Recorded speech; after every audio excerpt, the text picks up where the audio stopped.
नमस्कार दोस्तों, एक बार फिर से स्वागत है आपका अपने चैनल मेडिकल डेंटल अवेयरनेस पर। दोस्तों, आपसे एक रिक्वेस्ट है कि चैनल को पहली बार विजिट कर रहे हैं तो चैनल को सब्सक्राइब करना मत भूलें और बेल आइकन को भी प्रेस कर दें। प्रोडक्टिव कफ जो बलगम वाली खांसी आती है उसके मेनली ये 4 कारण हैं: ब्रोंकिएक्टाइटिस, क्रोनिक ब्रोंकाइटिस, निमोनिया और टीबी की बीमारी का होना, ट्यूबरकुलोसिस। जो फेफड़े की टीबी होती है उसकी वजह से। इन चारों बीमारियों को डिटेल से समझने के लिए यहाँ ऊपर आई बटन में हम लिंक दे देंगे। यहाँ से आप हमारा पिछला वीडियो ज़रूर देखिएगा, आपको समझ में आ जाएगा। या फिर डिस्क्रिप्शन में हम लिंक दे देंगे पिछले वीडियो को, उसको जाके देखें, समझ में आएगा इन चारों बीमारियों के क्या लक्षण हैं। आज हम बात करेंगे सिरप्स के बारे में जो प्रोडक्टिव कफ के लिए बहुत अच्छे हैं। यहाँ आप लेफ्ट में देख सकते हैं, अगर आपको प्रोडक्टिव कफ आ रहा है तो इनमें से कुछ ना कुछ कंपोजिशन होना चाहिए। जैसे यहाँ पे आप देखें, ये पहला जो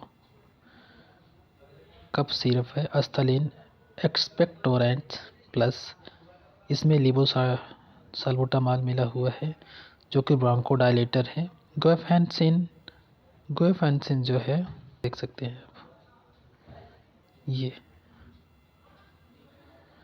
गुएफेंसिन जो है ब्रोंकियल सिक्रेशन इन्हेंसर है। मतलब ये जब मिला होता है तो आपका म्यूकस का सिक्रेशन बढ़ जाता है, जिससे कि जो बलगम आपका बहुत गाढ़ा होगा वो पतला हो जाता है।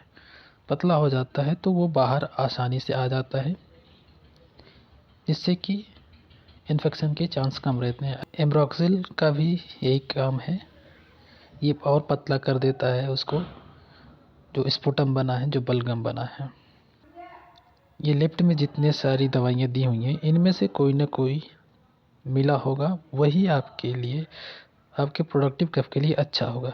जैसे दूसरे सिरप में देखते हैं, यहाँ पे ब्रोजीडेक्स LS प्लस, इसमें ब्रोमेक्सिन मिला हुआ है जो कि म्यूकोलाइटिक है, स्पुटम को पतला करता है। गुआनफेंसिन है जो कि सेक्रेशन को बढ़ा देता है। टर्बुटालाइन है, ब्रोंकोडायलेटर है। मेंथॉल है जो कि एक प्रेजेंट टेस्ट देता है। अगले सिरप में देखिए, ग्रिलेक्टस सिरप, इसमें भी यहाँ लेफ्ट से 2-3 दवाएं मिल रही हैं, आप देख सकते हैं।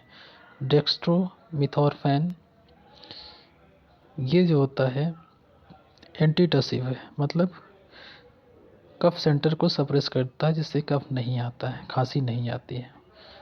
ब्रेन पे एक्ट करता है सीधे, जिसकी वजह से हमें खांसी नहीं आती है।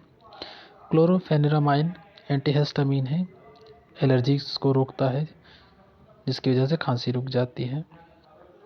अमोनियम क्लोराइड जो है सिक्रेशन को बढ़ा देता है, ब्रोंकियल सिक्रेशन को। गुआनफेंसिन भी वही काम करता है। सिरप का जो डोज है 5 से 10 ml 2 से 3 बार लेना है। लेकिन इन सिरप की जो साइड इफ़ेक्ट है वो है, चक्कर आ सकते हैं आपको, उल्टी जैसा लग सकता है, आपका गला सूखा सूखा सा रह सकता है। अगर कोडीन वाला कोई सिरप है जिसमें कोडीन मिला हुआ है तो उसके साइड इफ़ेक्ट में कॉन्स्टिपेशन हो जाएगा, आपका पेट सही से साफ़ नहीं होगा। रेस्पिरेटरी डिप्रेशन कर सकता है, सांस आपकी धीमी हो सकती है, गला सूख सकता है, खास करके बच्चों में।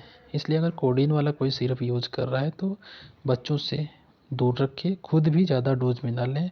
अगर आप अस्थमा के पेशेंट हैं तो कोडीन फार्मूला वाला सिरप ना लें, आपको नुकसान करेगा।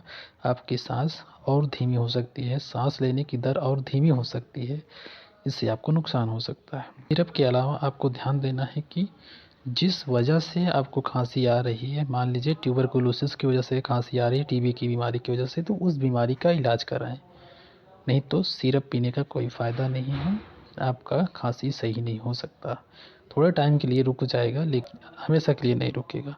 इसलिए पहले बीमारी का इलाज करें, बीमारी सही हो जाएगी तो खांसी आपकी अपने आप सही हो जाएगी। Thank you very much. जय हिंद।